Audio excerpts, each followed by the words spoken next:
merci d'avoir accepté l'invitation. Je suis ravie de te recevoir dans ce talk show qui a pour objectif de mettre en avant des parcours inspirants comme le tien. Et je suis certaine qu'il va inspirer beaucoup de personnes. Pour commencer cette interview, est-ce que tu pourrais nous parler un petit peu de toi, d'où est-ce que tu viens, tes origines, tes racines? Bien sûr. Déjà, merci de me recevoir, c'est cool. J'aime beaucoup la vibe qu'inspire cette chaîne-là, donc c'est avec grand plaisir que je suis là. Alors, pour parler un petit peu de mon parcours et de mes racines, donc moi je m'appelle Meron Chétir, j'ai 31 ans. Je viens de Dijon, plus précisément d'une petite banlieue à côté de Dijon qui s'appelle Chenôve, en Bourgogne. Mes parents sont d'origine algérienne, enfin, mes parents sont algériens et je suis d'origine algérienne. J'ai grandi voilà, en France dans un petit quartier populaire, une petite cité avec bon, voilà, le minimum, on va dire, pour vivre, élevé par une maman seule. On est trois frères qui, voilà, ont un petit peu, enfin, des parcours différents. Et moi, voilà, enfant, je rêvais d'être archéologue, mais j'étais pas très bon en classe. Et bah, le contexte dans lequel j'ai grandi, malheureusement, ne donnait pas, on va dire, davantage d'opportunités ou en tout cas de vision sur le long terme. Et puis, j'avais pas de référence autour de moi concernant l'archéologie. Donc, j'ai dû, on va dire, à la fois redoubler d'efforts, mais aussi me séparer de ce projet avant de revenir par la suite, des années plus tard, pouvoir reprendre ce projet en main, reprendre ce rêve en main et finir par le concrétiser et aujourd'hui être archéologue à plein temps. Ok, super. Et donc, avant de concrétiser et de te lancer dans ce projet, qu'est-ce que tu as fait comme choix d'études avant le bac ou au niveau du bac, par exemple? Ouais. Alors, avant le bac, donc, bah, j'ai suivi une scolarité classique, hein, maternelle, primaire, secondaire, donc où là, si tu veux, ça allait. Il y avait un suivi de la part de ma maman quand même. Et puis, plutôt arrivé en troisième, où j'ai dû changer, on va dire, de collège, si tu veux. J'étais dans mon collège de cité, de banlieue, et je faisais italien en LV2. Et ma mère a eu un poste à Dijon, donc on a déménagé à Dijon. Et arrivé en troisième, c'est là où je me suis rendu compte la première fois qu'il y avait un souci avec ce terme d'égalité des chances parce que euh, dans dans mes prérequis, on pouvait, enfin, l'école était gratuite et obligatoire jusqu'à nos 16 ans. Donc pour moi, peu importe l'école où on allait, peu importe le collège où on allait, euh, on postulait, enfin on postulait, on donnait notre candidature, on était pris. Et je me rappelle de ma mère qui m'a dit, écoute, bah, le collège de secteur, il fait espagnol, toi tu fais italien, je vais donner ta candidature et donner ton profil à un autre collège qui lui fait italien. Et ce jour-là, elle m'a dit, et ils vont étudier ta demande et ils vont te dire si oui ou non tu vas être pris. Donc là, premier choc, on va dire, je me dis, mais en fait, à quel moment on étudie ma candidature. Enfin, je ne suis pas le meilleur des élèves, certes, mais je ne suis pas une catastrophe non plus. Euh, pour autant, j'ai jamais redoublé. Enfin, à ce moment-là, j'avais jamais redoublé. J'ai un comportement qui est quand même agréable. Et non, on étudie mon profil, soit. Finalement, je finis par être pris. Et là, la descente aux enfers commence. Euh, je ne sais pas si toi, à l'époque, tu le faisais, mais je sais que moi, à chaque rentrée des classes à l'époque, tu notais sur un papier ce que faisaient tes parents comme métier. Donc moi, je mettais une croix déjà pour papa d'emblée. Ma mère était femme de ménage et moi, je voulais mettre, enfin, je voulais être archéologue et j'avais mis que je voulais être archéologue. Et ma prof principale de l'époque, donc en cinquième, si mes souvenirs sont bons, me dit, écoute, Meron, c'est bien mignon, mais ça va pas être possible. Métier, enfin, c'est un métier qui est compliqué, c'est un métier qui est long, mais c'est des longues études et puis bah, ton profil, là, il ne correspond pas, quoi. Donc il y avait déjà cette, encore une fois, pour rebondir sur cette histoire d'égalité des chances, cette volonté en tout cas de pas, de quelque part briser tes rêves avant même de les essayer finalement. Donc j'ai été un peu bercé dans cet esprit-là, ce qui fait que bon, bah, l'école était obligatoire, donc il fallait quand même valider bah, son brevet et plus tard son bac, etc. Mais parallèlement, bah, j'avais rencontré une discipline artistique qui est la danse, le breakdance en l'occurrence, dans lequel je me suis mais complètement laissé aller, abandonné au détriment de mes études en fait. Ce qui fait que bon, bah, ma troisième, je l'ai redoublée, puis je suis passé au Et cette lycée. troisième, excuse-moi, tu l'as faite du coup dans une autre école? Tu as été Ouais, pris? Ok. ouais. Tout à fait. Donc, j'ai fait voilà, cette troisième où j'ai dû changer de secteur. J'ai Oui, redoublé, j'ai refait du coup cette troisième-là dans le même collège. C'était un collège-lycée. Suite à quoi, je suis parti en seconde, donc la seconde générale. Et arrivé en seconde générale, donc à l'époque, en tout cas, il y avait des bacs généraux ou technologiques, ce qui n'est plus le cas aujourd'hui en France. J'avais demandé un bac SES, qui est le bac, on va dire, général par excellence, qui permet d'accéder un peu à toutes les voies, sans avoir encore une fois une idée de ce que je voulais faire plus tard. Même si dans ma tête, la danse prenait et occupait une place qui était vraiment très très importante et où je drivais en tout cas mon chemin par rapport à ça. Donc, ma mère me disait quand même de valider le bac à juste titre. On connaît les mamans et les parents qui nous ont dit, bah voilà, le bac, ils le voyaient encore comme un diplôme important, ce qui est le cas aujourd'hui, mais qui est plutôt un diplôme d'accès aux études supérieures, qui n'est plus le cas aujourd'hui, malheureusement. Et moi, c'était danse, danse, danse, danse. Elle me disait, la danse, c'est bien, mais peut-être que tu vas pas faire ça toute ta vie. Elle avait plutôt un discours de prévention que d'interdiction. Là aussi, le rôle de maman, je pense qu'il est vraiment là intéressant de le voir dans cet esprit-là. Donc moi, vraiment un peu, voilà, j'avais 16 ans, 17 ans, 18 ans, les cours, non. Donc, ce que j'ai fait, c'est que bon, non seulement j'ai pas été pris du coup en première SES, et du coup, je suis parti en STG, ce qu'on appelle STMG aujourd'hui, avec toute la réputation qu'on lui connaît, hélas. Donc, je me retrouve à faire c'est-à-dire, quand tu dis la réputation, c'est-à-dire. bah, la réputation qu'on lui connaît aujourd'hui, sans la corroborer pleinement, malheureusement, mais c'est une voie un peu où on a les laissés pour compte. On a dans une classe de, je sais pas, 25, peut-être 10 personnes qui ont voulu choisir cette voie-là, et les 15 autres, c'est, bah, Par on est là défaut. parce que, voilà, par défaut, absolument. Donc moi, je me suis retrouvé aussi là-dedans. Il y a quand même des matières qui m'ont plu, mais voilà, j'étais pas l'élève modèle où je révisais pas, je rentrais le soir, je jetais mon sac de cours, je prenais mon sac de sport et j'allais à la danse. La danse était devenue vraiment partie prenante et vraiment 100% de ma vie à ce moment-là, puisque j'avais du concret en fait. La danse, c'est une discipline, et le breakdance surtout, c'est une discipline qui nécessite des années d'entraînement parfois pour maîtriser un mouvement. Et la danse t'apprend la persévérance. Tu chutes 99 fois et c'est peut-être au bout de la centième que tu vas réussir ton mouvement. Ça aura une importance plus tard, ce que je dis là, justement. Bien sûr. Euh, Ok.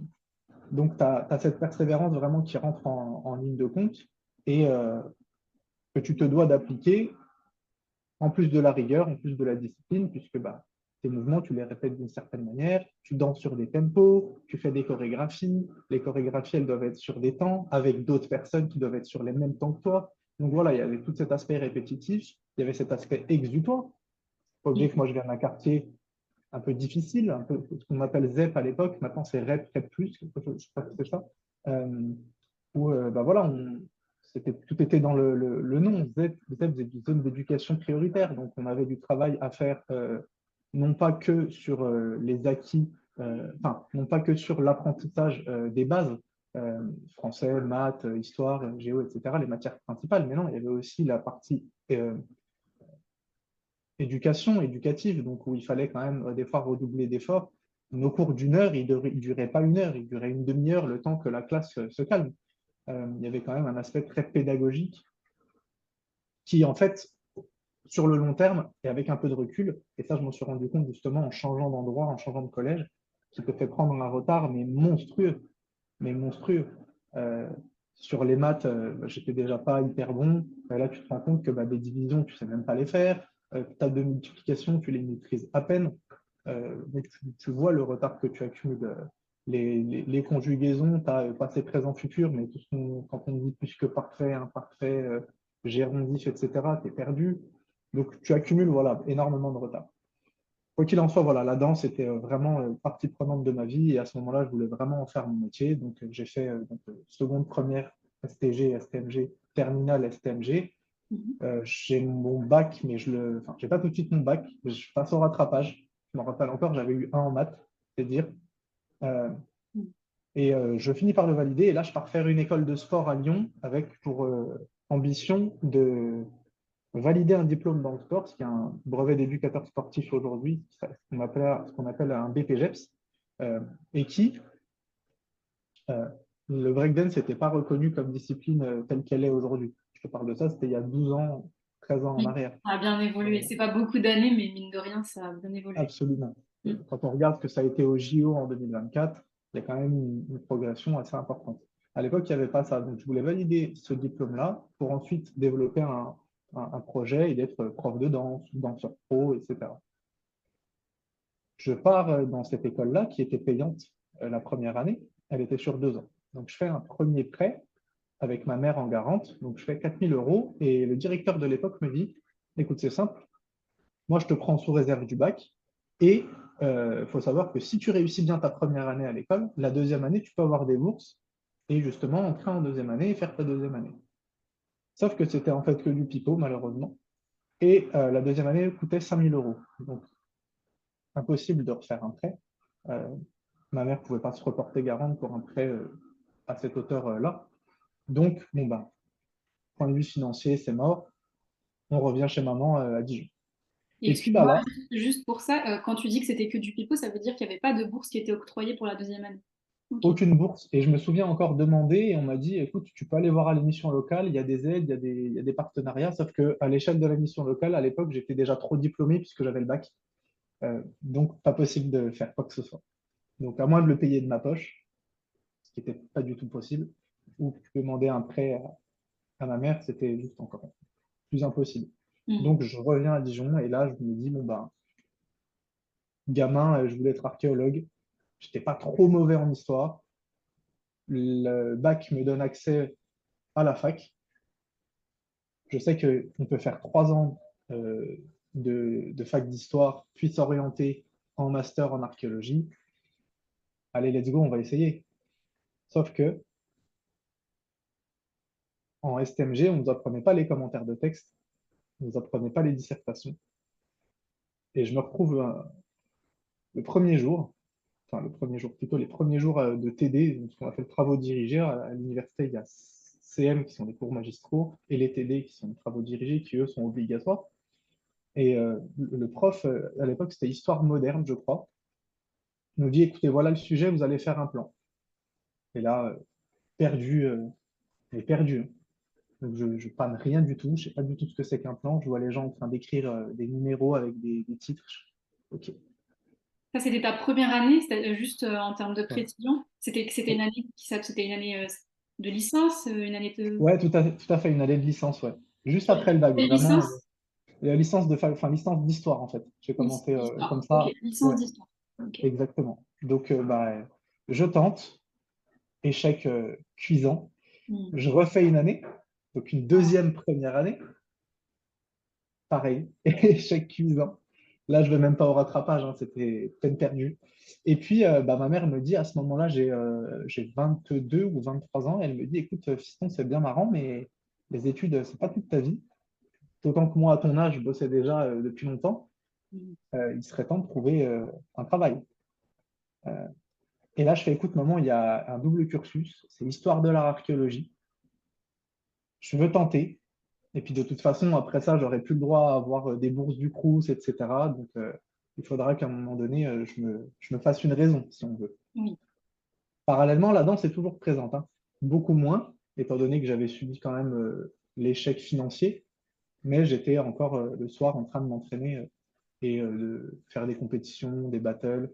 Et puis j'avais aussi un petit job étudiant qui consistait à donner aussi des cours de danse à des enfants le vendredi et le samedi. Donc, mine de rien, je réussissais, entre guillemets, cette voie-là. Hmm. Je termine donc j'entre, pardon, là encore une fois en licence d'histoire de l'art archéologie en première année, après mes, on va dire, 3 redoublements précédents. Mhm. Mince, C'est pas grave. Ça oh, va. je suis désolé. Pas de souci. Euh, donc je redouble à ce moment-là, enfin je rentre pardon, en histoire de l'art archéologie, en n'y connaissant finalement rien à l'histoire de l'art. Les tableaux, les sculptures, les peintures. Moi, je regardais des films, mais des blockbusters ou du Seigneur des Anneaux, un peu fantastiques, les choses comme ça. Et là, que je connaissais vraiment, c'était la musique et la danse finalement. Et puis archéologie, pour la petite anecdote là encore, je pensais que c'était de la paléontologie, donc l'étude des dinosaures. L'archéologie étudie l'histoire de l'homme Oui. depuis son apparition. Donc là, pareil, pas du tout informé. Et puis j'entre dans cette section-là, dans cette licence-là, et là, je me mange une claque mais monumentale. Et en fait, je kiffe. Je kiffe l'histoire de l'art, je kiffe l'histoire, enfin l'archéologie parce que bah, enfin, ça m'amène à voir des sites comme Pompéi, comme Rome, comme la Grèce antique, comme le Colisée, des sites incroyables. Et puis, parallèlement en histoire de l'art, bah, je m'amuse, parce que je te dis ça, en plus, vraiment, c'était pour moi un amusement de le faire, des analyses de tableaux, des messages cachés, de ce que le peintre a voulu dire, ce que le sculpteur a voulu dire, etc. Et là, je me prends vraiment d'amour pour ces disciplines-là. Et je passe finalement ma première année, mais alors là, haut la main. Euh, donc, on est sur vraiment une belle progression. Et Je juste, passe ma... petite question, Pardon. Merwan, à la base, si on Ouais. revient juste, donc on va continuer sur cette lancée, mais à la base, avant que tu aies cette révélation, à la Ouais. base, l'archéologie, pourquoi est-ce que ça te plaisait quand tu étais enfant? Super question. Je suis pas revenu dessus, mais merci. Euh, Au-dessus de mon quartier, il y avait une forêt qui s'appelle le plateau de Chenôve. Et ma mère m'emmenait parfois nous promener, mes frères et moi, euh, nous emmenait parfois nous promener, pardon. Et il y avait une genre de roche vraiment, ouais, vraiment une roche avec des panneaux explicatifs qui t'expliquaient en fait les différentes strates, ce qu'elles composaient, de quoi elles étaient composées et ce qu'elles traduisaient, si tu veux. Et ma mère me disait, regarde au niveau de ces images-là, avant il y avait les dinosaures, et il y avait la mer, il y avait les dinosaures, etc. Moi, je regarde, je fais, non, on est dans une forêt immense, tu me montres un rocher, tu me dis qu'il y a les dinosaures. Je fais, mais à quel moment? Et effectivement, il y avait des petits fossiles, tu sais, les petits coquillages là que tu retrouves très souvent qui s'appellent des ammonites. Et il y avait ça, et effectivement, bah, tu as la curiosité, enfin, n'arrives pas à mettre de mots dessus, parce que tu ne sais pas proprement ce que c'est la curiosité quand tu as 8 ans. Mais tu veux savoir pourquoi. Tu as ce pourquoi qui arrive souvent. Je pense que ça va aussi de pair avec l'âge, mais moi, plus, je pense que la moyenne. Ma mère, je lui demandais, mais je l'ai saoulée avec ça. Pourquoi, pour tout, pour vraiment tout, tout, tout. Euh, les sciences, la religion, les habits, tous les domaines, c'était impressionnant. Et bah, elle n'avait pas les cartes et les outils pour me répondre à proprement dit. Donc c'était, puis on n'avait pas les moyens qu'on avait aujourd'hui. YouTube, ça n'existait pas Oui, bien sûr. comme ça. On avait des documentaires et des livres. Et je me rappelle, j'étais abonné à un petit livre genre Sciences découvertes, des trucs de dinosaures, tu sais. Donc à la Donc base, c'est voilà, les dinosaures en fait qui te... ouais, c'est clairement les dinosaures en tout cas qui m'ont inspiré. Et puis ben, les films, je me rappelle, gamin, les dimanches, on regardait, comment ça s'appelle, Sydney Fox l'aventurière. Tu avais évidemment Indiana Jones, et puis bah, tu voyais que c'était la peau d'un archéologue qui découvrait des, des- des vestiges dans des lieux reculés au fin fond de la jungle amazonienne, tu vois. Et ça, c'est des passions qui naissent, qui, je pense, tout enfant a vu ça et s'est dit, mais j'aimerais trop faire ça un jour. Hmm. Et en tant qu'enfant, c'était quoi? C'était la découverte, la recherche, l'adrénaline, le Ben, challenge? tu vois, tu as résumé les trois. Et je fais une petite aparté, finalement, c'est le cœur de mon métier aujourd'hui, tu vois. Découverte, recherche, et le 3 te donne une adrénaline. Waouh. Je t'en parle avec, tu vois, c'est fou, mais c'est exactement ça, tu vois. J'avance un peu dans le temps, mais de se lever les matins, quasiment tous les matins, à peu de choses près, et te dire, qu'est-ce que je vais bien trouver aujourd'hui? Incroyable. Ne nous spoil pas trop, Merwan. J'arrête là.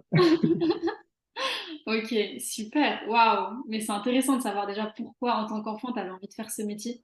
Je te pose Ouais, cette question qui est intéressante puisque la dernière fois, j'ai eu la chance d'interviewer une amie qui s'appelle Saba, qui est en Amérique, qui est géologue et magnifique. qui adore justement les pierres. Elle en a fait son métier et maintenant elle a changé. Mais Ouais. quand je lui ai posé cette question, elle, c'était quand elle a réfléchi, elle a fait un travail sur elle, enfin, comment dire, elle a retracé son histoire et elle a des Mhm. ancêtres qui étaient miniers. Waouh.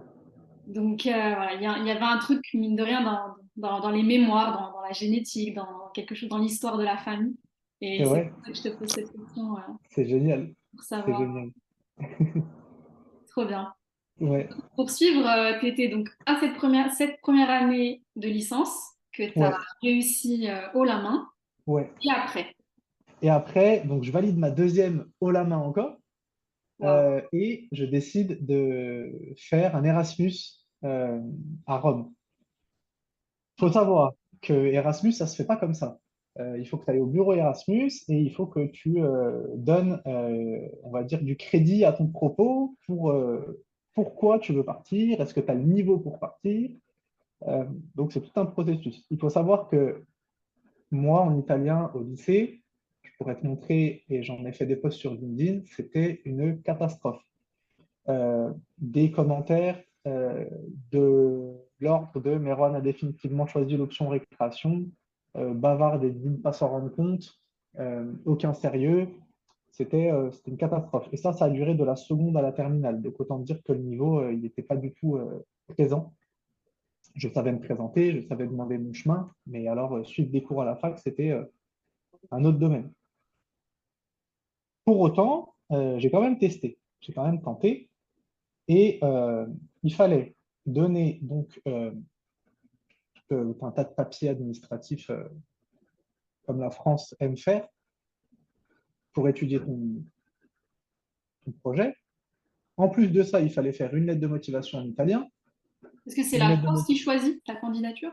C'est la- exactement, il y avait 4 places sur toute la promo, pardon, il y avait 4 places sur tout le département de sciences humaines, je crois, ou sur toute l'université peut-être.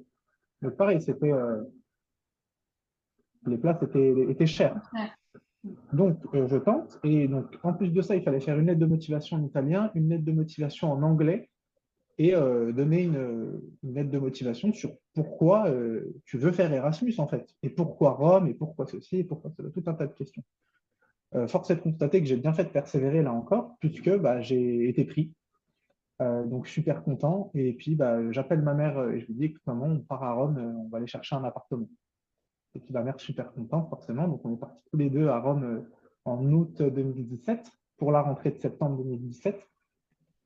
Et de rentrée de septembre 2017, je rentre effectivement à l'Università degli Studi Roma 3, donc l'université Rome 3, qui est une des universités spécialisées en archéologie avec lesquelles l'université de Dijon avait des échanges, des accords en tout cas. Et puis ben, je rentre et là, je me rappelle du premier jour, le prof parle et là, il est perdu, quoi.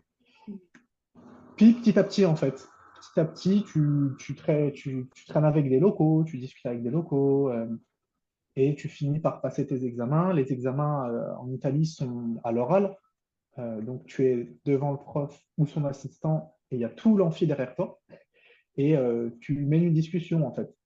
Et c'est comme ça que j'ai commencé à apprendre l'italien, à apprendre plutôt bien l'italien, aujourd'hui parler couramment italien. Wow. Et, tu vois, pour aller même plus loin, j'ai passé mon permis de conduire en Italie. Euh, et j'avais des cours au Colisée, j'avais des cours au Vatican. Donc le prof te dit, bon, bah, demain, rendez-vous au Colisée. Moi, je me dis, chouette, on va faire le tour. On est à Rome, let's go. Et puis en fait, non, on avait des passes, on allait à l'intérieur. Le Vatican, c'était pareil. Tous les samedis, on faisait des cours dans les différents musées de Rome. Donc là, pareil, il faut encore une fois remettre les choses dans le contexte. Le petit gamin de quartier qui en cinquième rêvait d'être archéologue, à qui on a dit oublie tout de suite, et qui finalement là est en dernière année de licence d'archéologie à Rome, en italien, en Italie, dans le Colisée, en train de faire cours. Tu te dis, attends, je ne comprends pas. On m'a dit que je ne pouvais pas y arriver, et là, c'est à quel moment, en fait, il y a eu un moment, à quel moment ça a arrivé, à quel moment ça a mal fonctionné ou bien fonctionné, en fait. Et là, me concernant, c'était ça. Donc, je valide tout ça. T'es resté combien de temps en Italie? J'ai fait un an. J'ai fait un an d'échange. On pouvait faire, alors Erasmus, on peut faire 3, 6 ou 9 mois, donc en l'occurrence une année complète. Et moi, il était hors de question parce que quand tu fais 3 mois, tu dois ensuite revenir en France, rattraper tous les cours. Quand tu fais 6 mois, tu dois faire ton second semestre. Et moi, c'était hors de question. Autant tout Oui. faire d'un coup. Et puis, bah, de toute façon, je savais que j'allais adorer cette ville et c'était le cas, c'est encore le cas. J'y étais encore en avril dernier. Enfin, c'est une ville qui me tient à cœur et qui est très chère, en fait, qui a vraiment compté et qui m'a montré et qui m'a prouvé que je pouvais le faire. Au-delà de le faire dans une autre langue, de pouvoir le faire dans d'autres circonstances et dans un cadre où bah, je me retrouvais à être un privilégié quelque part, même si c'est moi qui avais provoqué, si tu veux, cette action. Parce que j'étais avec des personnes, l'université en Italie, elle est payante, pas comme en France. En France, Mhm. on nous donne des bourses pour y aller. Oui.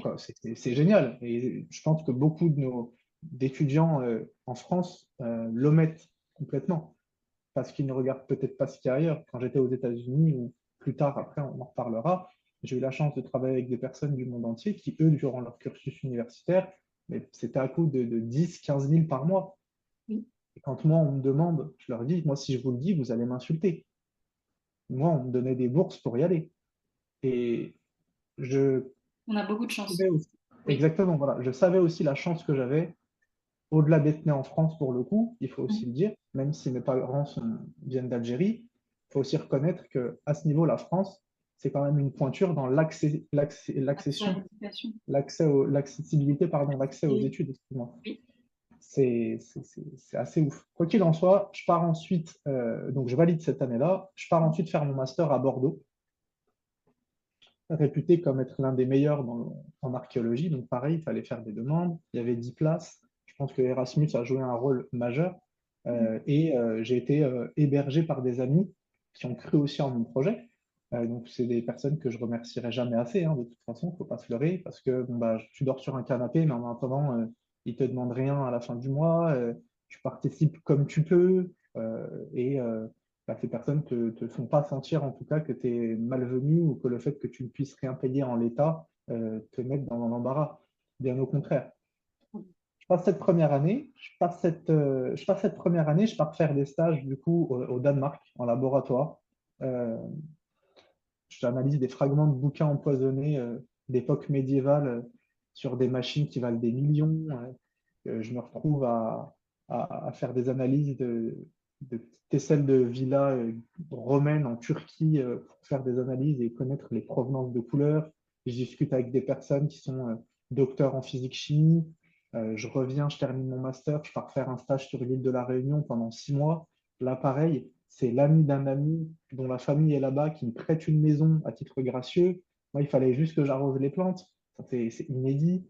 Euh, je Ça, c'est partais. après ton master. Tu avais Ça, fini. ah non, non, j'avais pas encore fini. J'étais C'est encore en pendant. Ok. transition. Ouais, c'était Master 1, transition Master 2. Je Ok. rentrais en Master 2 quelques mois après. D'accord. Donc, je pars faire ce stage-là. Euh, mon- Alors là, ça prend encore une autre tournure parce qu'à ce moment-là, je suis rémunéré. Tu sais, les stages en France, plus de 3 mois consécutifs, tu as le droit à ce qu'on appelle une gratification. Là, Oui. c'était le cas. Donc, je me retrouve à travailler pour le service régional de l'archéologie au océan Indien. Euh, et je me rappelle de maître de stage de l'époque qui me dit, écoute, demain, il m'appelle, il me dit, demain, Meron, on part en pleine jungle, on va chercher un pénitencier pour enfants du 19e siècle. C'était inimaginable pour moi de faire ça. Et je me retrouve dans la jungle. Je pourrais t'envoyer des vidéos ou des photos si tu veux. J'en On avais fait pourra un les post mettre aussi, à la fin de l'interview, si jamais. avec plaisir, où je me retrouve dans la jungle en train de marcher avec mon supérieur pour chercher un pénitencier pour enfants dans la jungle de l'époque du 19e siècle. Et, euh, et ça, c'était pareil, inédit. Il y a eu une fouille archéologique qui a été faite par la suite. National Geographic en a consacré un article.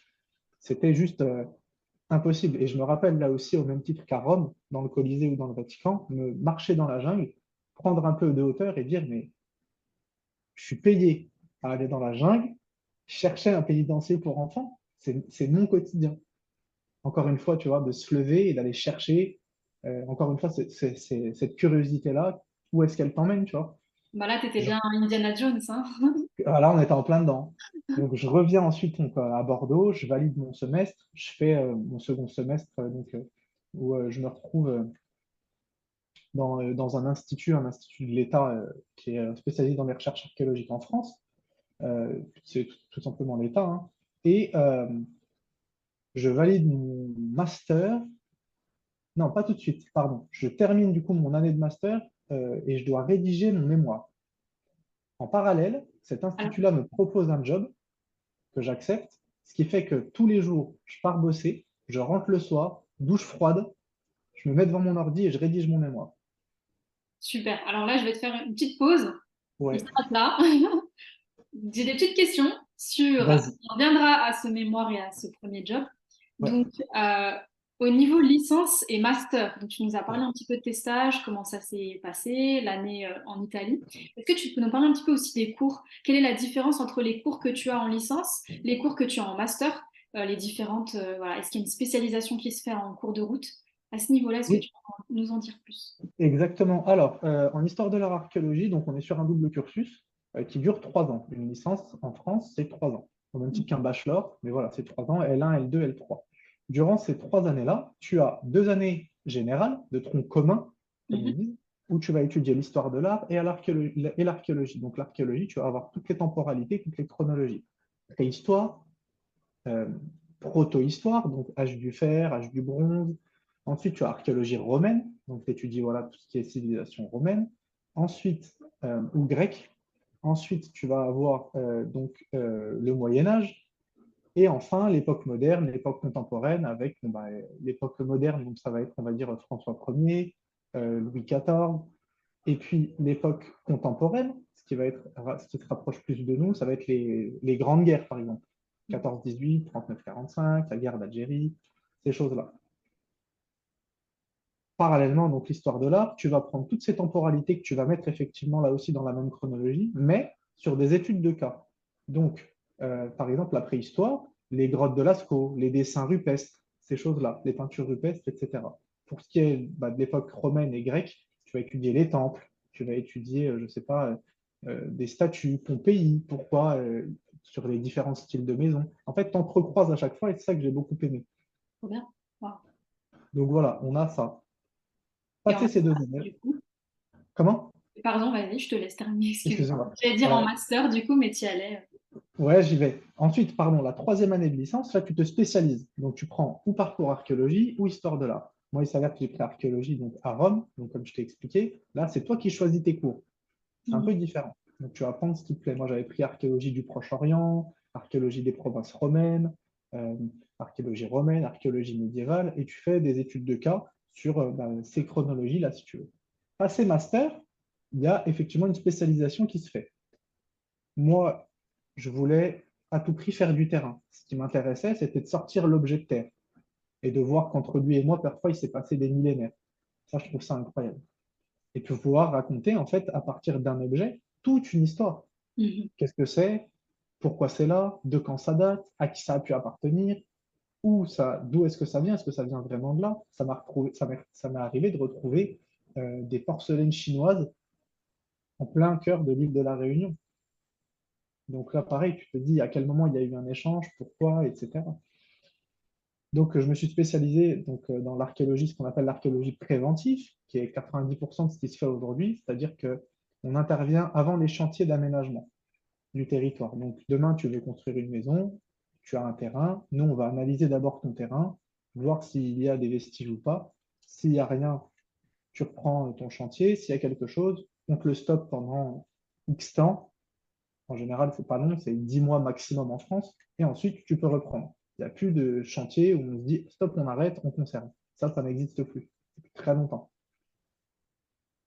Donc, je pars me spécialiser là-dedans avec vraiment des cours vachement plus pratiques, les stages, des cours où il y a des vrais intervenants du milieu professionnel qui viennent et qui disent, bon, bah voilà, voilà ce qui se passe en archéologie aujourd'hui, voilà sur quoi il faut vous attarder, des simulations d'entretien d'embauche, des simulations de création de CV avec un aspect vachement plus professionnalisant, et moi, ce qui me convenait. Voilà en gros, En gros, la différence ouais, sur les différents cours de exactement. licence à master. Et tu disais qu'en master, il y avait très peu de places. Tu parlais de 10 places. Est-ce que Ouais. c'est 10 places, la promotion, c'est 10 personnes ou 10 places ouvertes à un autre département? Non, c'était 10 places, 10 personnes. Euh, L'archéologie se veut une discipline qui recrute, hélas, peu, où il y a pas peu de débouchés, mais peu de place. Et si tu veux, on a un effet d'entonnoir où il y a des personnes qui viennent, je dis n'importe quoi, sur 100, 200 personnes, ben, ça va filtrer d'année en année. Et puis ben, à la fin, tu vois, sur un département, en l'occurrence archéologie, ben, on était 10. Donc dans ta classe, vous étiez 10 finalement. Dans ma classe, on était 10. Ouais. Oh wow. Ouais, Ok. ouais. C'est c'est, euh, c'est rare, on va dire, pour un master à 10 personnes. C'est rare dans le sens où tu trouves que c'est beaucoup ou Non, c'est pas beaucoup? non, très peu. Non? Très Ah peu. ouais, ouais, non, c'est clairement, clairement, tout à fait. Non, non, vraiment, c'est peu, mais je pense qu'il faut aussi voir la réalité Bien sûr. du monde Sur le pro. débouché derrière. C'est ça. Et ça, pour le coup, l'Université de Bordeaux était très à cheval et ne nous a pas menti. Ce qui n'est pas le cas sur certaines facs où j'ai pu lire dans des maquettes. L'archéologie est une discipline où ça recrute en ce moment. C'est pas vrai. C'est un milieu où la concurrence, elle est rude, très rude. Et se faire une place, c'est pas facile. Et du coup, l'archéologie, donc, tu disais, c'est l'histoire de l'être humain, de la Ouais, civilisation humaine. On est ouais. loin des dinosaures. Est-ce que tu n'as pas eu un moment de déception quand tu as réalisé cette différence? Eh ben, pas du tout. Pas du tout. Pas du tout, parce que je me suis dit, bon, dans un sens, c'est encore mieux. C'est encore mieux parce que ça nous touche de plus près. Les Mhm. dinosaures, on sait que ça a existé dans les faits. Mais je veux dire, concrètement, euh, qu'est-ce que ça va nous apprendre sur des techniques qui aujourd'hui sont même pas présentes, puisque les dinosaures, ils n'utilisaient pas de technique proprement dit, sur un âge qui nous dépasse totalement, tellement ça a fait extrêmement longtemps. Mhm. Je vais essayer de clarifier mon propos. Par exemple, tu vois, la reine Cléopâtre, elle est plus proche de nous en termes de temporalité que des pyramides. Mhm. Ah, ok. C'est-à-dire que la distance qui la sépare des pyramides, alors que c'était la reine d'Égypte, est plus longue que la distance qui nous sépare d'elle à nous. Donc il y a quand même une proximité dans les habitudes, dans les façons d'être, dans les façons de faire, qui vont peut-être pas nous parler à tous, mais qui vont pouvoir être en tout cas expliquées sur pourquoi, de chercher le pourquoi ça a évolué de cette façon-là. Qu'est-ce qui s'est passé pour que ça évolue de cette façon-là? Et grâce à ça, nous, c'est factuel, on sort le matériel de terre, tu vois. On ne peut Mhm. pas contredire. Les écrits, malheureusement, tu peux les falsifier, tu peux les modifier, tu peux les échanger, tu peux recopier, effacer, remettre. En archéologie, tu ne peux pas faire ça. Mhm. En archéologie, un vase dans un puits gallo-romain, c'est un vase dans un puits gallo-romain. Le tout, c'est de comprendre pourquoi ce vase, il est dans un puits gallo-romain. Mhm. Tu peux pas lui faire dire ce qu'il ne dit pas. À lui-même, Exactement. il a une histoire et elle est, bah, voilà, la modifier, quoi, finalement. Exactement. Tu ne peux que la raconter, C'est tout à fait ça. En tout cas, tu peux tenter, de la parce que raconter. c'est rien de plus qu'une enquête que tu essaies de mener. Mais on n'est jamais sûr à 100%, c'est ce qui est beau aussi. C'est que Ouais. ça te laisse le droit d'imaginer, mais en essayant de rester factuel quand même. Mhm. Intéressant. Waouh. Et donc, si on revient, Merwan, à ce mémoire, à cette fin de master dont tu nous parlais. Alors, Oui. pour valider ton master, tu disais que tu devais faire un mémoire et en même temps, tu avais trouvé ton premier job. Si on parle de ce mémoire, quel était ton sujet déjà? Alors, mon sujet était très simple. C'était Alors, j'ai fait mon premier master, ça a été l'évolution des constructions de la fin de l'âge du fer à la fin de l'Antiquité tardive. C'est très générique, mais j'étudiais en gros les évolutions des bâtiments à Bordeaux, de la période gallo-romaine, enfin, oui, de la période gallo-romaine au début du Moyen Âge. Ça n'a pas été, je t'avoue que je ne me suis pas éclaté vraiment. Le second, en revanche, c'était un mémoire de stage sur tout ce que j'avais pu apprendre, voir et pratiquer au sein de l'Institut national. Donc là, Et tu là, par contre, c'était l'éclate incroyable. Donc, j'avais fait plusieurs opérations archéologiques, parce qu'il faut savoir que l'archéologie, il n'y a pas que la fouille archéologique, il y a énormément de choses avant. On prescrit pas une fouille archéologique comme ça. Tout part d'un on dira cheminement, plus après, bien dans sûr, le déroulement. Ouais. sans problème. Quoi qu'il en soit, voilà. Et donc, effectivement, je trouve mon premier job en parallèle et je rédige mon mémoire, donc ce mémoire de master, que je passe en visio, puisqu'à l'époque, bah, le Covid, c'était en 2020, il est venu frapper un peu tout le monde, malheureusement. Et je l'ai passé, et puis finalement, bah, tu vois, consécration ultime d'un bac STMG passé au rattrapage avec un en maths, je valide mon master euh, et ma soutenance de master à 17 sur 20. Wow. Donc là, on est sur une consécration vraiment ultime un Incroyable. soulagement. Je me rappelle encore quand j'appelle ma mère et que je lui dis, elle me dit, bouge pas, j'arrive. Donc elle ramène le champagne, etc. Évidemment, hein, ça se fait. Et là, elle me prend dans ses bras et je sens une étreinte, puis tu l'as fait, mon fils, tu vois. Et là, ça a été un bonheur ultime parce que je pense qu'elle partageait aussi mes échecs et mes réussites. Et Mhm. ça, moi, je suis très proche de ma mère. Donc, quand tu partages ça avec la personne qui t'a fait naître et qui t'a élevé, c'est un bonheur qui est double.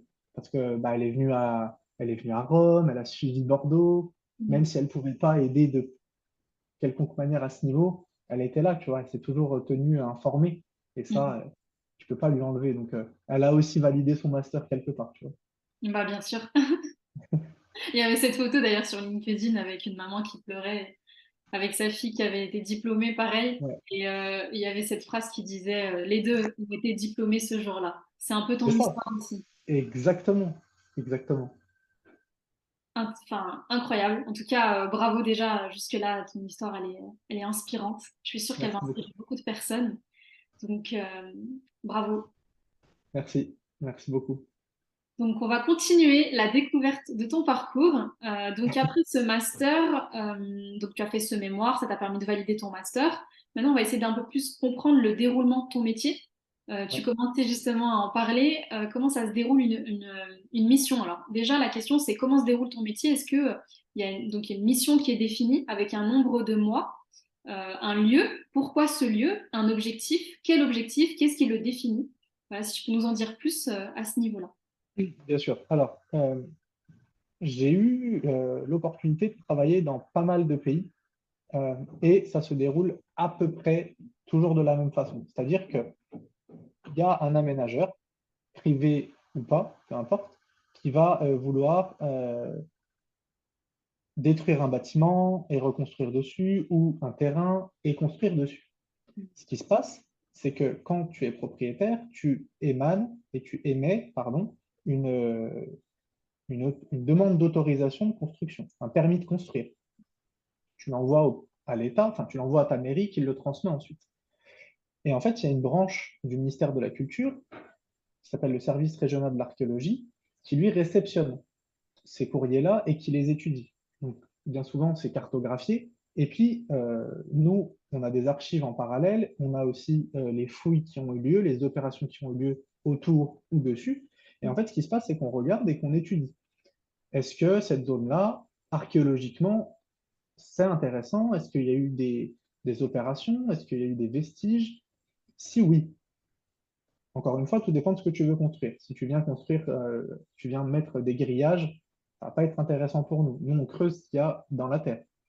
En revanche, si tu viens construire effectivement ta maison, une piscine, un bâtiment avec des fondations, un garage, que sais-je, là oui. Donc on regarde tout ça et on se dit, OK, là, ça peut être intéressant eu égard à la zone. Si tu viens construire un hôtel en plein cœur de la ville de Paris, tu te doutes bien qu'en dessous, il va y avoir des vestiges archéologiques. Mhm.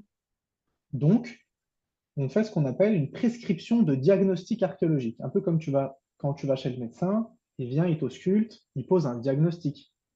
Nous, c'est la même chose. Ce qui se passe, c'est qu'on va sur le terrain en question et on va creuser à hauteur en général de 10% de la surface totale à l'aide d'immenses pelles mécaniques et on va creuser des tranchées. En linéaire, en quinconce, ça dépend. Quoi qu'il en soit, nous, ce qu'on vient regarder, c'est voir s'il y a des vestiges dans le sol ou non. Mhm.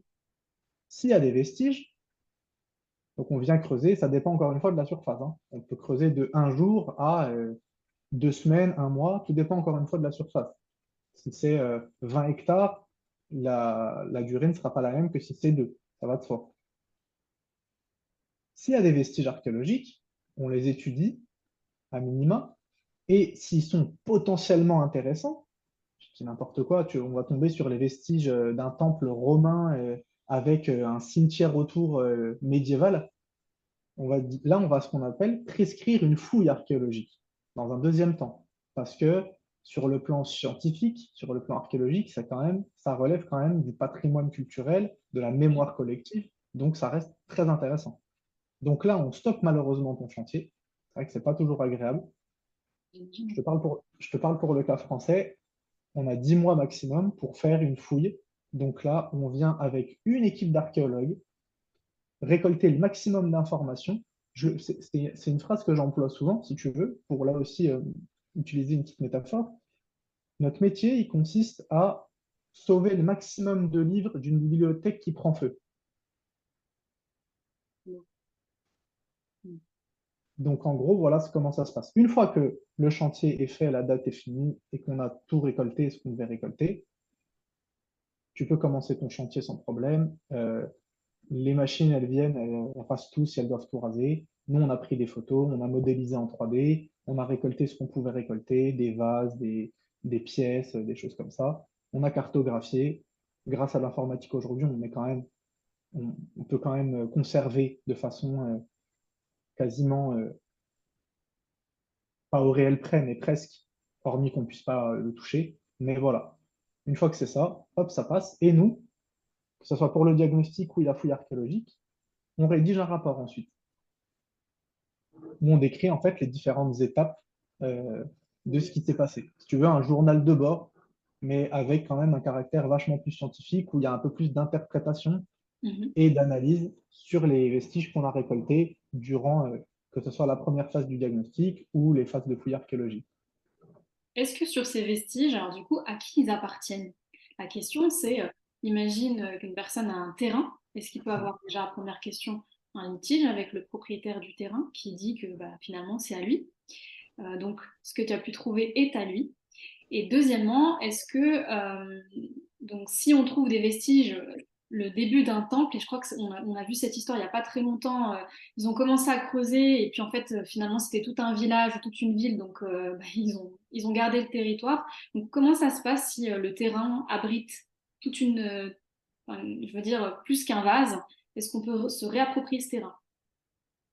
Jusqu'à 2018, ce qui t'appartenait dans le sol enfin, ce qui appartenait au sol et était dans ton terrain était à toi, outre une certaine profondeur. Aujourd'hui, c'est fini. Tout appartient à l'État. Pour le cas français, Mhm. on reste sur le schéma français. Jusqu'à 2018, c'était effectivement, tu avais un trésor, l'État te le rachetait, vous faisiez 50-50. Aujourd'hui, c'est que à l'État. Pour ce qui est justement de la découverte des villages, etc., effectivement, tu as très justement dit, c'est arrivé, et moi j'en ai été témoin que par le passé, il y ait un diagnostic archéologique de prévu pour je crois que c'était un quartier qui devait être construit, etc. Et finalement, on s'est rendu compte, on avait fait ce qu'on appelle des prospections géophysiques, donc on a cartographié le sol à l'aide de champs magnétiques, d'une machine qui reflète les champs magnétiques. Et en fait, c'était, alors là, pour le coup, non pas un village, mais les vestiges d'une église énormissime. Et on lui a dit, mieux vaut pas que tu fasses quelque chose ici parce que en France, on a ce qu'on appelle la loi du destructeur-payeur.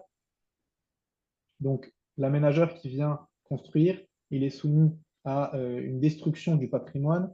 Donc, c'est lui qui paye les fouilles archéologiques. Il dédommage, si tu veux. Quand c'est un privé, c'est différent. Chaque privé, chaque personne qui construit paye ce qu'on appelle la RAP, ce qui s'appelle la redevance à l'archéologie préventive, qui constitue en fait un pot commun pour justement les privés qui n'auraient pas les moyens, parce que des fouilles archéologiques, ça coûte très cher, qui n'auraient pas les moyens justement de payer les fouilles archéologiques. Donc, un privé qui va construire, ça lui coûtera zéro. Un aménageur, non. Un aménageur, lui il va devoir payer. Quand tu dis Donc, payer la fouille, c'est-à-dire? Enfin, il va alors payer là, l'étape, mais après, derrière, s'il y a une église, c'est pour ça que là, on lui a dit, t'avances pas plus parce que ça va vraiment te coûter très cher. Quand je te dis, il paye la fouille archéologique, il paye toutes les étapes de la mise en place, les matériaux, il paye les archéologues, il paye les infrastructures, il paye la destruction, il paye l'analyse aussi ensuite. C'est vraiment toutes les étapes. ah, je pensais qu'après, on allait bloquer, puis on allait dire, bah, on fait ressortir cette église, et puis vous n'utilisez pas ce terrain. Non, non, non, non, non. Ok. Ça, c'est fini. Maintenant, c'est l'archéologie préventive, elle se veut justement, elle agit en prévention de. Hmm. On intervient avant pour éviter justement des désagréments de, de ce type-là. D'accord. Ok. Donc, s'ils trouvent, enfin, c'est peut-être pas assez clair, enfin, en tout cas pour ma part, je vais quand même continuer sur cette question, mais si par exemple, donc il y a un aménageur qui a un terrain, il veut construire tout un quartier. Il y a finalement une église, un temple, peu importe. Ouais. Donc, comment ça se passe à ce moment-là? Est-ce que l'État dit, bah non, on construit plus, ou est-ce qu'on détruit? Non, non, on détruit quoi qu'il arrive. Si lui, il a envie de construire là, on va détruire. Mais on passera avant récolter le maximum d'infos et c'est à sa charge à lui. D'accord, oui. Ouais, ok. Mais même si c'est quelque chose de, alors on détruit, même si c'est quelque chose de très important pour l'histoire. Ah Oh, oui, oui, ça. Il n'y a plus de. Sauf s'il y a vraiment un truc de fou, fou, fou. Mais mais non, ça les devient personnes. rare finalement de Ah ouais, conserver. bien Ok. sûr. Parce que, à contrario, si tu gardes tout, tu construis plus rien. Tu vis dans le passé. Exactement. Ok, d'accord. Je comprends mieux. Donc là, tu nous as expliqué un petit peu comment ça se passait au niveau de la partie prévention, la partie ensuite prescription. Mhm. Au niveau des mesures de sécurité qui sont mises en place, donc quand ça se passe au niveau de la fouille, Ouais, toi, tu es quand même archéologue, tu es sur le terrain. tout à Est-ce que fait. tu peux nous en dire plus, un peu plus sur comment tu es sécurisé dans ces Ouais, conditions? alors il y a tout un tas, donc on a déjà des formations à ce niveau. Mhm. Il faut savoir que, et ça j'en ai pas parlé, il y a des diagnostics, il y a des fouilles archéologiques et il y a aussi ce qu'on appelle des fois des suivis archéologiques. Le suivi archéologique, c'est que tu travailles en coactivité avec des entreprises du BTP par exemple. C'est ce que je fais les trois quarts du temps, moi. En ce moment, en tout cas, je suis sur ce qu'on appelle un suivi archéologique, un suivi de travaux qui a commencé en février, non, juillet dernier, pardon, et qui dure jusqu'à septembre prochain. Euh, c'est énorme et ils construisent tout un réseau de canalisation dans un village et moi, je dois venir les épauler pour voir si durant leur creusement, il y a des vestiges archéologiques qui sortent ou non. Dans ce cas de figure-là, on a tous des registres qui sont liés à la sécurité, qui te donnent les postures à avoir, les gestes à avoir, les signes à avoir. On a des vestes rétro-réfléchissantes en orange ou en jaune. On a des casques, on a des gants, on a des genouillères quand on fouille, on a des planches. On a vraiment tout, il y a tout un protocole à suivre tout de même qui est important en fonction des lieux où on fouille aussi. Euh, des masques si jamais il y a trop de poussière, si jamais il y a de l'amiante, on doit être désamianté. Tu vois, j'ai fait un diagnostic il n'y a pas longtemps. Euh, il y a eu des personnes qui sont spécialisées dans la détection d'armes, euh, qui sont venues justement en amont pour voir s'il y avait justement sur ce terrain-là des objets, parce que c'était un ancien champ de bataille de la guerre, de la Deuxième Guerre mondiale. Et ils ont ressorti des obus, ils ont ressorti énormément des chargeurs, des restes de mortiers, donc des engins potentiellement explosifs, potentiellement dangereux. Quand je suis parti, j'ai eu la chance de travailler à Londres.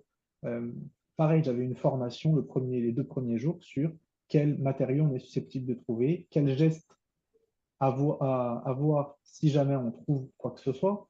On a vraiment l'aspect sécurité, en tout cas, est très, très, très, très, très précis et très, très important dans le corps de métier. On creuse des tranchées, mais on ne creuse pas à une certaine profondeur, parce que les tranchées, selon la Terre, ça peut s'écrouler et il y a déjà eu des décès. On fait des paliers aussi au niveau de la pression, puisque plus tu descends, moins il y a de pression, et ton corps il est soumis à une pression constante. Euh, on doit se tenir d'une certaine façon et d'une certaine vision par rapport à la machine qui vient, elle, creuser. On doit se tenir, par exemple, tout le temps à droite parce que la cabine du chauffeur est à droite et s'appelle et passe à droite.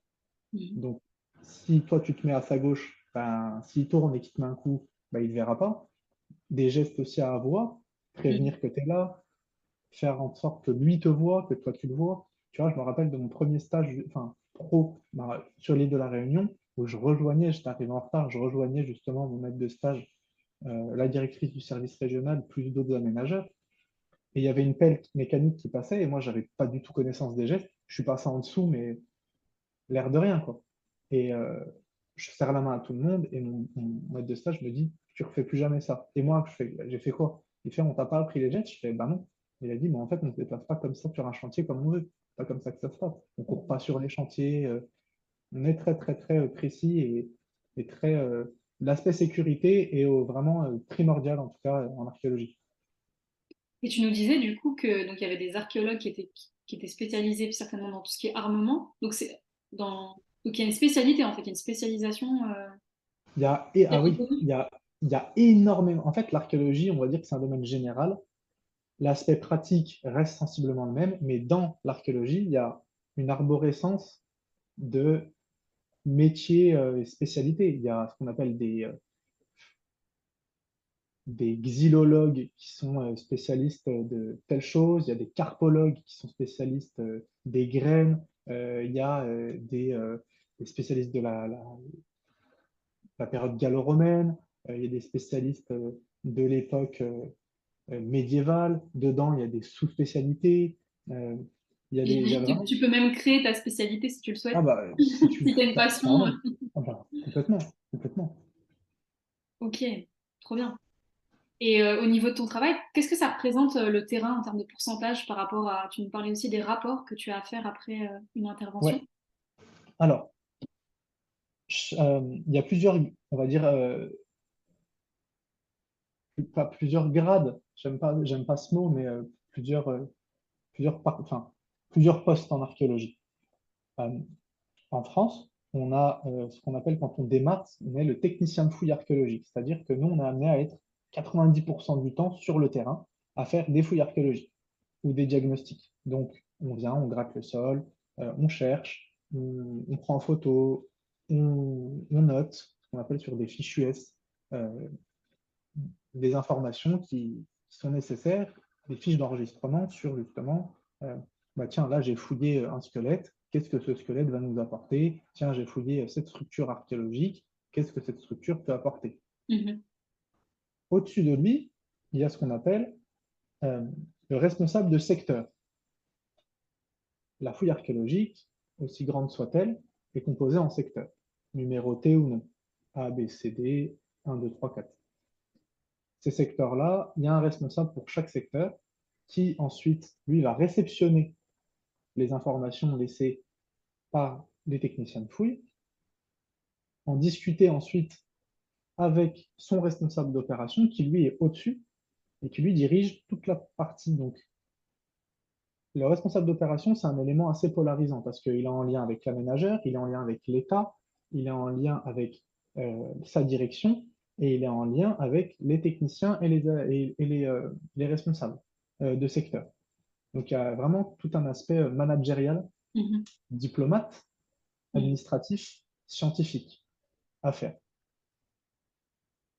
Et voilà, donc lui, c'est lui qui chapeaute. Donc, il va discuter avec ses responsables de secteur pour obtenir les infos sur tel ou tel secteur. Il va aller voir s'il doit aller voir des choses, etc. Et c'est lui qui dirige la fouille, si tu veux. Donc le pourcentage finalement terrain-bureau dépend de son poste. Exactement. Et moi, j'ai été technicien de fouille. J'ai été un petit peu euh, responsable de secteur en Angleterre. Mhm. Et aujourd'hui, je suis responsable d'opérations archéologiques. Et c'est moi qui dirige. Là, par exemple, je suis sur le terrain en suivi archéologique. Je suis tout seul. Euh, j'ai à ce niveau du terrain euh, ma direction, l'État, et je rédige les rapports. Donc aujourd'hui, proportionnellement, je dirais 60% de terrain, 40% de labo, rapport. Ah oui, quand même. Mais c'est Ouais. bien équilibré. Ça te permet. Moi, de toute façon, je ne peux pas rester sur un bureau X temps, Ah bah, j'imagine. dans un bureau, Parce pardon. qu'il t'a drivé, hein, Indiana Jones. Donc, Exactement. si tu finis dans le bureau, c'est que voilà, tu as perdu ta vocation en cours de route. Exactement. Super. Si on avance un petit peu par rapport aux techniques utilisées, j'ai vu sur ton LinkedIn qu'il était indiqué diffracté de rayon X, utilisation de spectromètre de masse, Ouais. méthode de thermoluminescence. Ouais. Voilà, je voulais te poser cette question, savoir un petit peu, ce que tu pourrais nous parler un petit peu des techniques qui sont utilisées pour des personnes qui ne connaissent pas le métier. Ouais. Alors, c'est une super question encore une fois. Il faut savoir que ces termes-là que tu as définis, c'était durant mon stage au Danemark en laboratoire. Il y a des archéologues qui sont en bibliothèque, il y a des archéologues qui sont archéologues maîtres de conférences, enseignants-chercheurs, il y a Mhm. des archéologues qui sont sur le terrain. Là, pour le cas du laboratoire, c'était que du laboratoire. C'est-à-dire qu'effectivement, on utilisait des diffractomètres de rayon X ou des spectromètres de masse qui envoyaient en fait on va dire, pour schématiser, des rayons laser et qui donnaient ensuite, en fait, la composition chimique de l'élément analysé. Tout à l'heure, je t'ai dit fragment de bouquin empoisonné. Pourquoi je savais que c'était empoisonné? Parce que bah, il y avait, les résultats donnaient des différentes intensités chimiques, dont un arsenic qui était plus haut que les autres, ce qui justifiait justement cet empoisonnement-là. Dans chaque corps de l'archéologie, on utilise effectivement des techniques, que ce soit pour dater les objets, que ce soit pour prendre des informations, pour modéliser les informations. Tu vois, par exemple, on utilise beaucoup la 3D aujourd'hui avec un appareil photo, avec les drones, beaucoup les drones, pour faire ce qu'on appelle la photogrammétrie. Donc, on modélise en 3D, si tu veux, des structures, un mur, je sais pas, une cave, ces choses-là. Idem, il y a d'autres techniques qui s'appellent, par exemple, une technique qui est très célèbre qui s'appelle le LIDAR, qui, elle, si tu veux, c'est un avion ou un hélicoptère qui est équipé d'un rayon laser qui, lui, bombarde de son faisceau le couvert végétal, donc des forêts principalement, et ça va revenir. Et si tu veux, au moment de la modélisation, on va faire ce qu'on appelle un modèle numérique de terrain. Et ben, tu vas avoir le couvert végétal qui, lui, ne sera plus du tout pris en compte, et tu vas pouvoir voir sous le couvert végétal qu'est-ce qu'il y a. Et grâce à ça, on a retrouvé énormément, par exemple en Amazonie, des villages mayas grâce à cette technique-là, tu vois. Sans Bah, creuser, du coup. sans creuser. Donc non invasive à ce niveau, tu vois. Je te parlais tout à l'heure de la prospection géophysique. C'est le même esprit, mais là, on est à même le sol. J'en avais fait en Angleterre, c'est là où je t'avais dit, ils avaient sorti l'église, où ils avaient dit justement à l'aménageur, creuse ailleurs, enfin, fais tes travaux ailleurs parce que ça va te coûter très très cher. On utilise aussi ça. On a tout un arsenal de techniques, des logiciels de modélisation 3D, des logiciels de géoréférencement, parce qu'il faut savoir que chaque fois, par exemple, sur un diagnostic archéologique, on va venir avec ce qu'on appelle une canne GPS. Et la canne GPS, elle te permet de t'enregistrer et de dire, bah voilà, moi j'ai été là ce jour-là, j'ai été là pendant tant de temps, je vous montre que j'ai cartographié entre guillemets cette zone-là et je la remets ensuite sur ordi et dedans ressortent des résultats où bah, tu as fait toutes tes tranchées, tu as fait toute ta zone quadrillée et tu dis bah, ici, voilà, il y a eu ça, j'ai trouvé ça et tu l'intègres dans ton rapport. Wow, super, intéressant. Ouais. Et Bah, c'est là où, oui, pardon. c'est là en fait où toute la partie scientifique elle vient. Et Hmm. moi, c'est une partie que j'apprécie aussi, que je n'avais pas quand j'étais technicien de fouille et qu'aujourd'hui, je prends plaisir à faire en tant que responsable d'opération. Oui, on reviendra, j'ai vu que tu étais sur ce poste, on en reparlera juste après. Ça Et va. puis, par rapport à ces techniques, la datation carbone 14, Ouais. je te parle de ça puisque c'est des choses qu'on apprend souvent au lycée, Ouais. en SVT. Est-ce que c'est quelque chose qui est toujours utilisé ou qui est obsolète aujourd'hui? C'est toujours utilisé. C'est toujours utilisé. Euh, pour encore une fois schématiser, vulgariser un peu, ce qui se passe, c'est que le corps, dans le corps, il y a ce qu'on appelle des isotopes. Quand toi, tu produis du coup, on va dire, du carbone tout au long de ta vie, tu vois, quand on inspire de l'oxygène, on rejette du dioxyde de carbone, on rejette du CO2. Cet isotope de carbone, quand on meurt, il, il sort, si tu veux, de nous, il est évacué. Et nous, ce qu'on vient analyser, en fait, quand on l'analyse, ça permet, nous, de savoir à la date près, à l'année près, la date de décès. Et ça, c'est super, parce que bah, il y a énormément de sépultures, de squelettes qu'on Mm. a tenté d'analyser, qu'on n'a pas réussi. Et grâce à cette méthode-là, bah, on a réussi à savoir quand est-ce que datait de la mort de la personne. Donc, c'est toujours utilisé.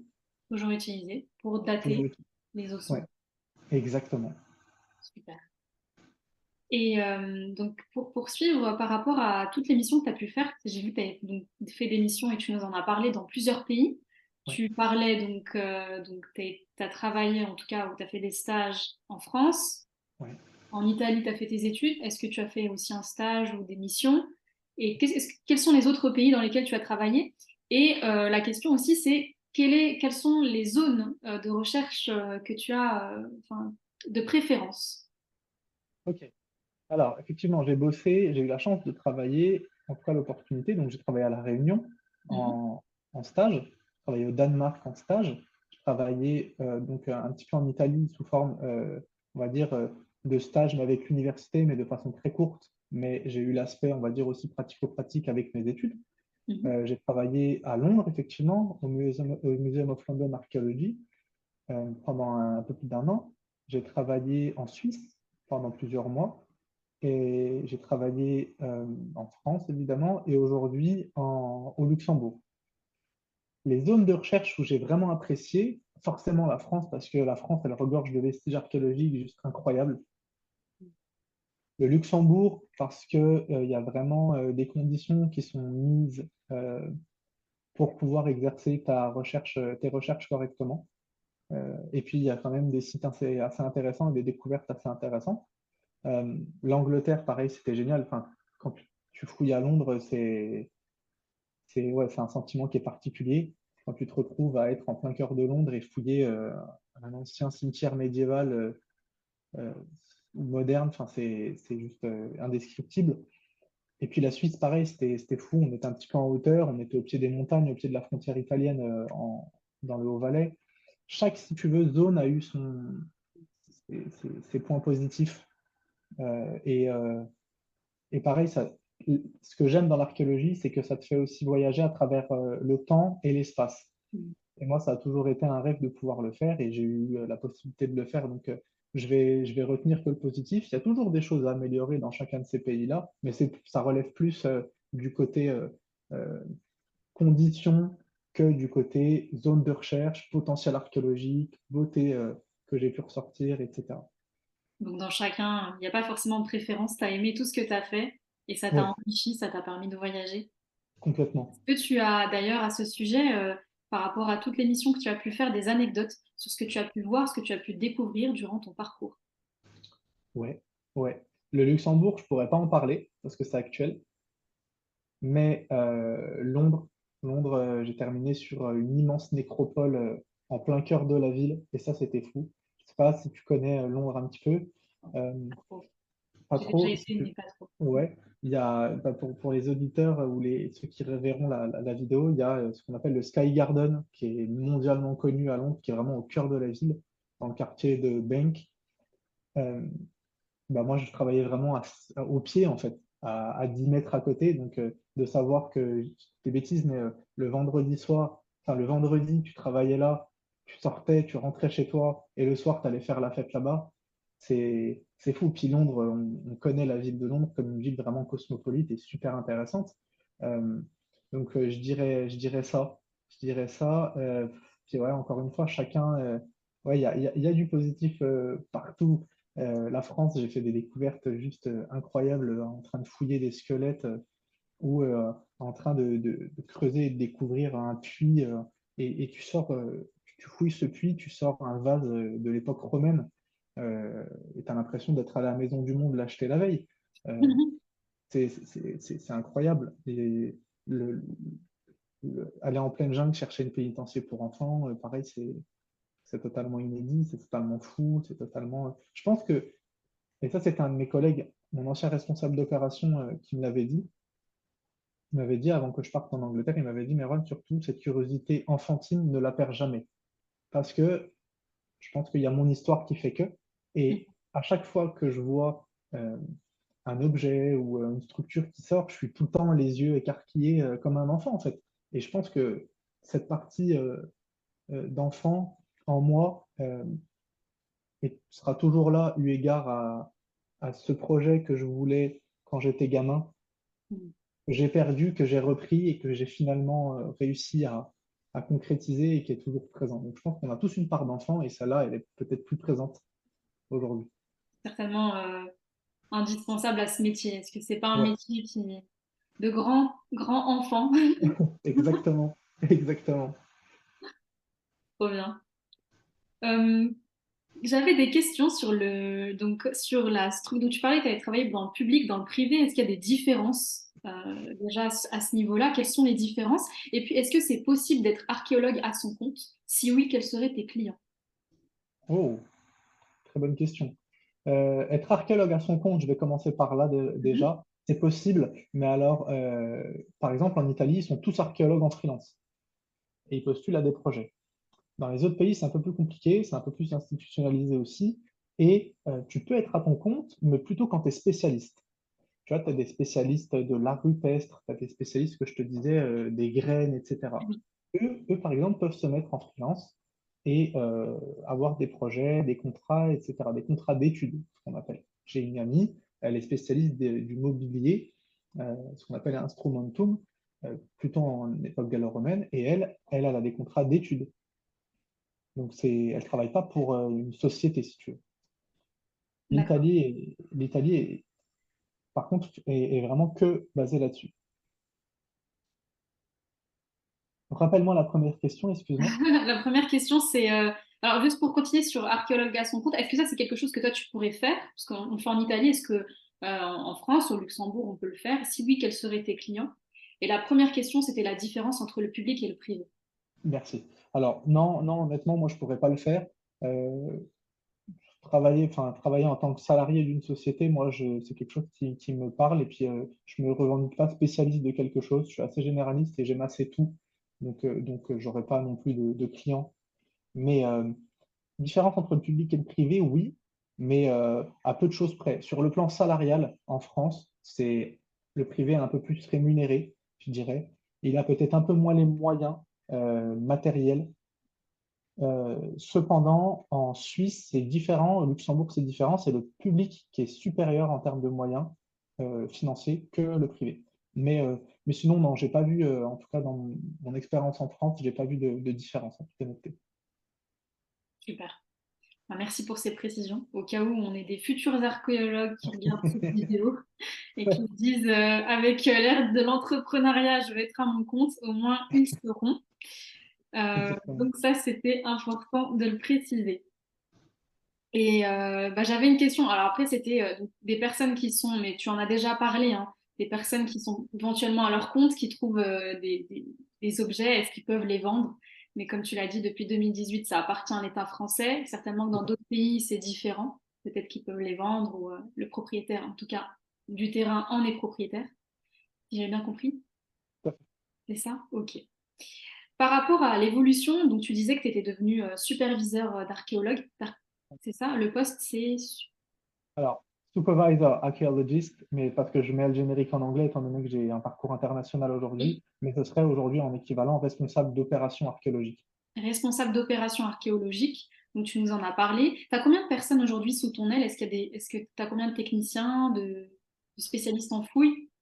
Ça dépend en fait dans quel chantier tu te trouves et le projet en fait qui t'est incombé. Par exemple, depuis le début de l'année, j'ai été beaucoup tout seul, mais en général, j'ai un machiniste avec moi qui vient creuser. Donc lui, Mhm. il est sous ma responsabilité. Ou ça m'est déjà arrivé cette année, en avril, mai, j'ai dirigé une équipe, on était cinq. On était cinq. Donc pareil, là, c'était 2 semaines, si mes souvenirs sont bons, ou 3 semaines. Donc voilà, tu as un aspect managérial que moi, j'apprécie énormément.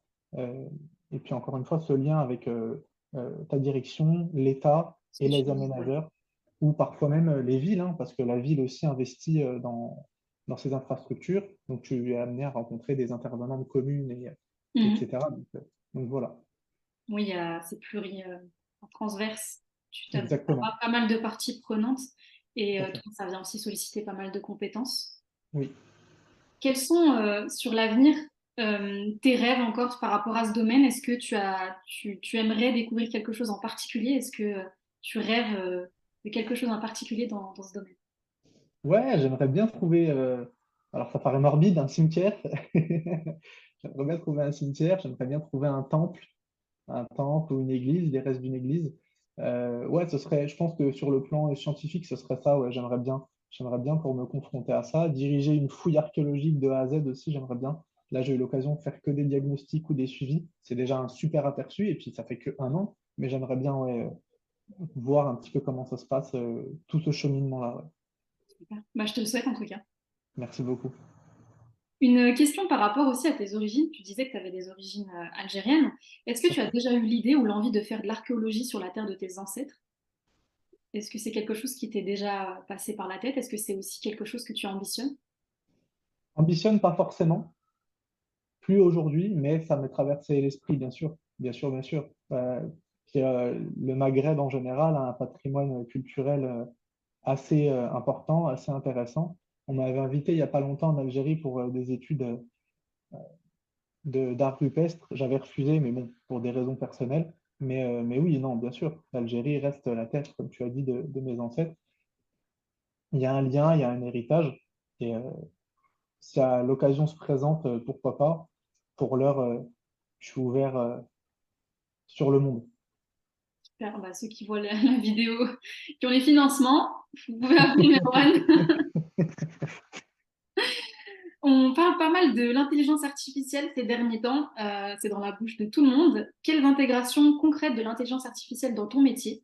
Et est-ce que tu perçois l'intelligence artificielle dans l'archéologie comme une menace, une contrainte ou plutôt au contraire une aide majeure?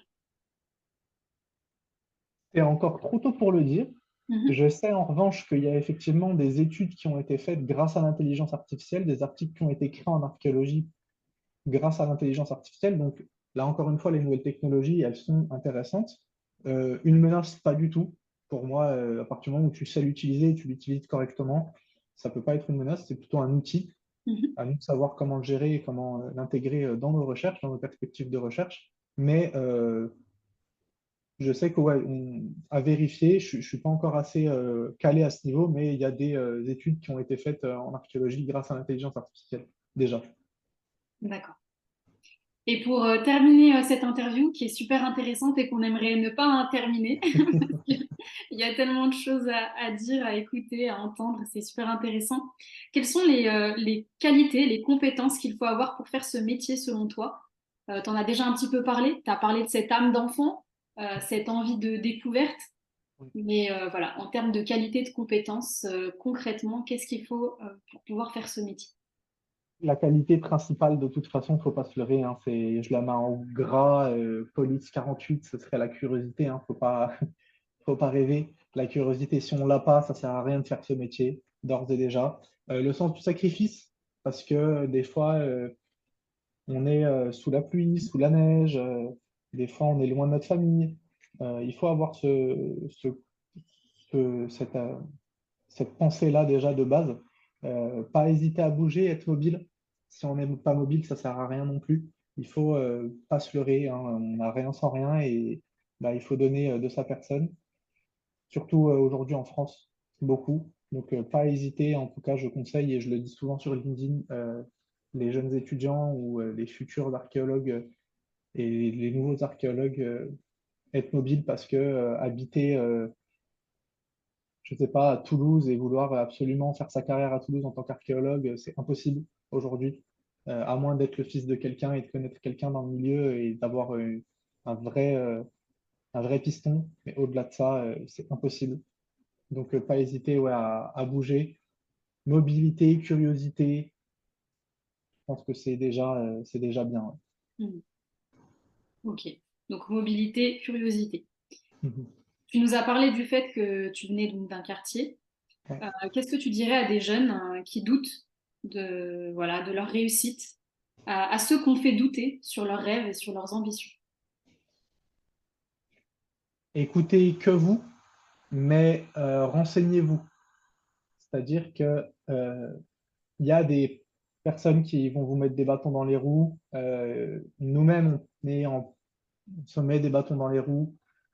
Parfois, ça m'est arrivé de dire bah, parce que j'ai une tête de maghrébin, parce que bah, quand je suis énervé, l'accent de la cité il revient, parce que bah, je viens d'une cité, on me prend pour un idiot ou quoi, ou quelqu'un qui n'est pas cultivé. Sortez de la cité le plus possible, allez voir ailleurs, lisez, informez-vous et cherchez surtout comment vous voulez réaliser votre rêve et évidemment, et ça c'est malheureusement vrai, travailler deux fois plus. Mes parents nous l'ont dit, je pense que je le dirai demain à mes enfants, parce que même au-delà de venir dans ce- cet aspect-là, cette cité-là, ce quartier-là, de base c'est difficile le monde du travail, c'est un monde de requins, faut pas se leurrer, n'importe lequel qu'il soit. Alors, cravachez et n'attendez rien des autres, en tout cas. Merci Merwan. De rien, Merci pour cette interview, pour cet c'est échange moi. enrichissant.